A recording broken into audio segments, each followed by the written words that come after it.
Well, first of all, Swati, let me thank the organizers for inviting me to take part in Young Scholars Conference.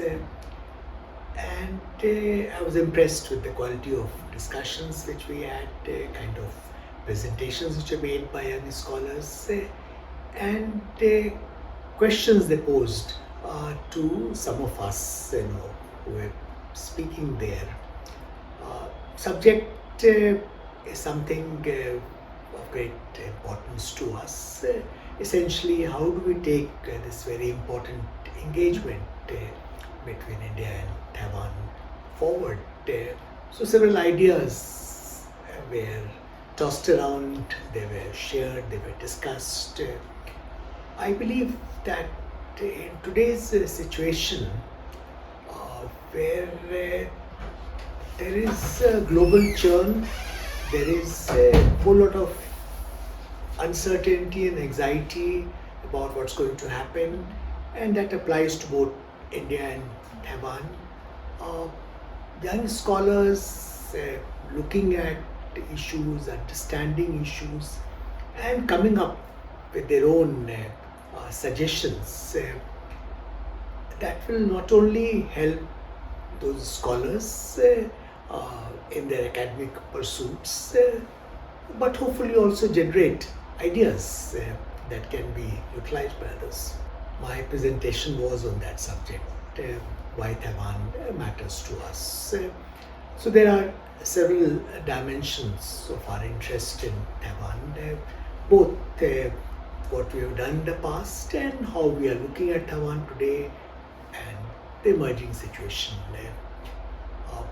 As I mentioned, over the last 3 decades, very consciously working with our Taiwanese friends, we have put in place institutional arrangements for engagement between India and Taiwan. This has included opening of Office of India-Taipei Association in Taipei and Taipei Economic Cultural Center, first in New Delhi and subsequently in Chennai and Mumbai. We have signed several agreements which facilitate cooperation in different areas.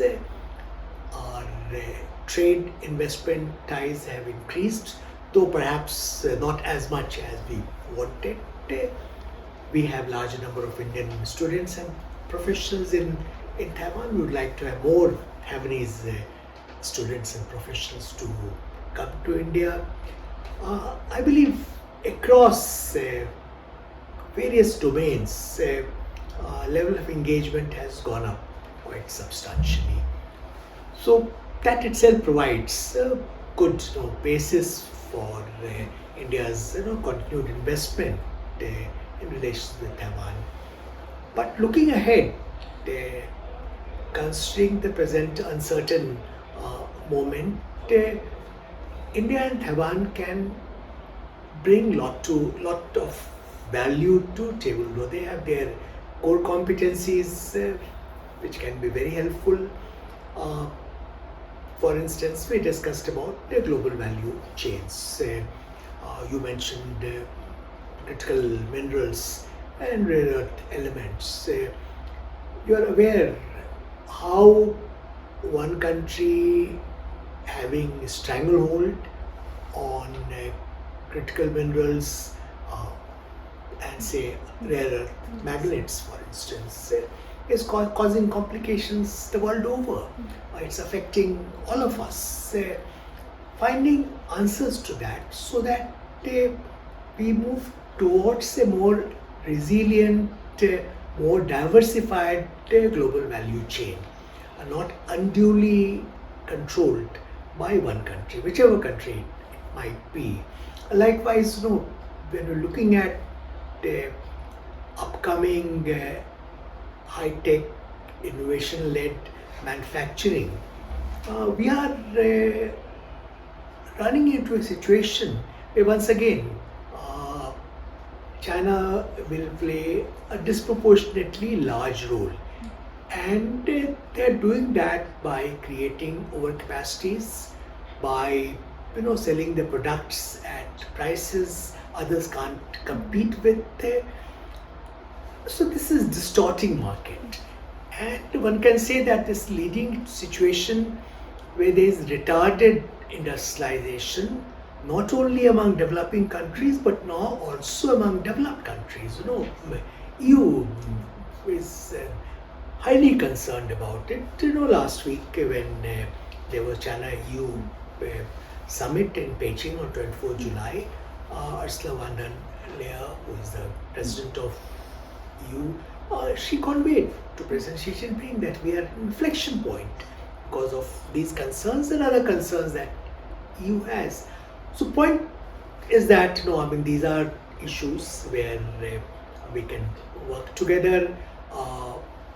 We refer to semiconductors. Now, this is another area. We have a semiconductor mission in India. We are trying to create domestic capabilities, and there Taiwan is our primary partner today. So we would like that to move ahead. Then, apart from bilateral engagement, which will be mutually beneficial, there is also aspect of what happens in the Pacific, what happens in Taiwan Strait. There my argument was that we should not consider Taiwan Strait to be a distant theatre, where certain developments will take place which will not be of great consequence to us. That kind of assessment will be completely mistaken, because one, if there is upheaval in Taiwan Strait, it will have very direct economic consequences. It doesn't have to be a major military conflict. It is something less than that may impact say movement of goods through South China Sea, or movement of goods out of Taiwan. Taiwan accounts for 92% of advanced semiconductors in the world. If that is interrupted anyway, it will impact the entire global economy, and there are reports saying that the impact will be very large. So it's a matter which concerns us directly, and there are what is called second order consequences, that if China is able to make major changes in the status quo, deploying economic or military coercion, one may expect China, which is far more assertive. You're aware of kind of problems we faced in Eastern Ladakh, where China had undertaken transgressions of line of action control at multiple locations.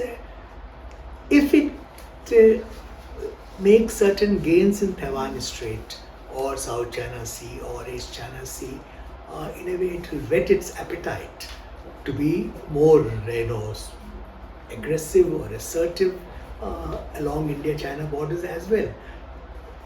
For these many reasons and more, what happens in Taiwan matters to us. What happens in India-Taiwan relations matters to us and to Taiwan, because we are also an important partner for Taiwan. I'll briefly comment on India-China relations, since India-China relations also is passing through a transition period, where after a very sharp downturn we witnessed since summer of 2020, and which lasted until fall of 2024, there is a period of rebuilding of ties. But we keep coming up with problems. People-centric contacts have increased to a certain extent, but some of the old problems have become more pressing, like that of transboundary rivers. China just 19th July started construction of this massive hydropower project. It's not one, it will be 5 hydropower plants in a cascade. Cumulatively, that will be 3 times larger in power generation compared to the present largest hydropower project in the world, which is Three Gorges project in China. It will have major downstream implications for us. We are all aware of how China provided operational support to Pakistan during that 4-day conflict from 7th to 10th May. You referred to earlier about China withholding certain products, economic coercion. How it becomes very relevant for India-Taiwan interaction also. In many ways, actually, Taiwan is being subjected to economic and military coercion, which is a different order of magnitude, because we are able to deal with it. We need to be careful about not to rush into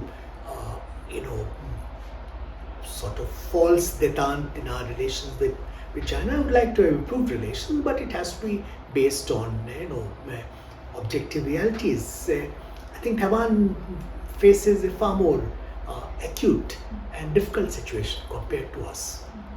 Two sides have managed to do over the last 3 decades incrementally is to put in place the requisite ecosystem, requisite institutional arrangements which facilitate closer collaboration between India and Taiwan.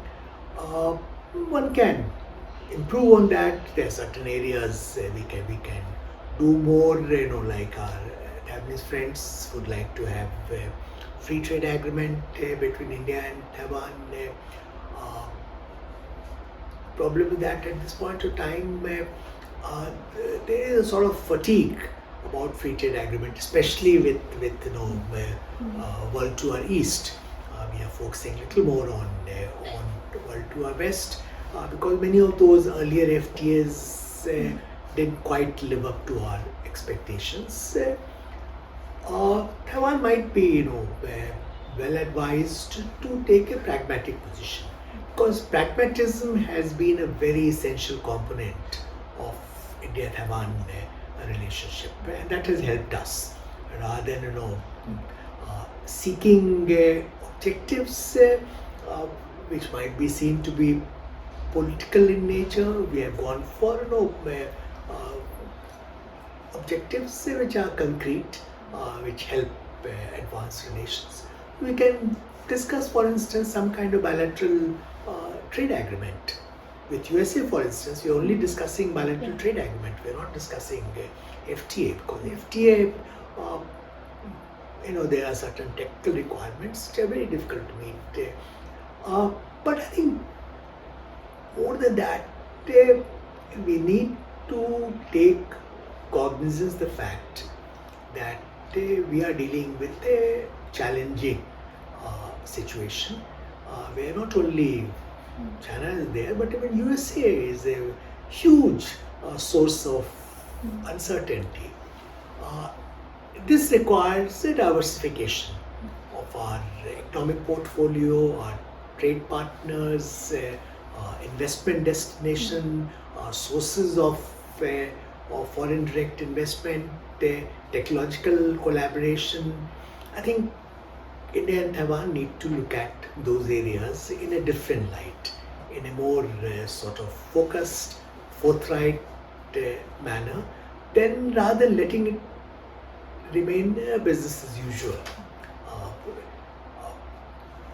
Because we are not, today we are not in a situation where life can be run in business as usual mode. I've been to Taiwan a number of times, and it's a beautiful country, very intelligent people, and they've achieved a lot, in so many different areas. They've achieved, people talk about semiconductors, how, one island accounts for 90%, 92% of advanced semiconductors in the world. But so not only that, there are so many areas where Taiwan has very impressive achievements to its credit.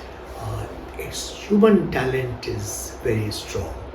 Uh, so when I go to Taiwan, what I benefit most is discussion with Taiwanese friends. Or when they come to India, one learns a lot. And one major agenda of a dialogue always what's happening in China, because for us China is a major preoccupation, no doubt about it. And China is also a country where a whole lot of things are still very opaque, especially elite politics of China is a black box. What's happening within PLA leadership, for instance, often we don't know.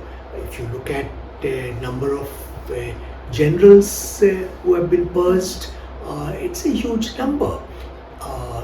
Two defense ministers, two members of Central Military Commission, which is the highest body looking after the People's Liberation Army, and we don't know what's happening.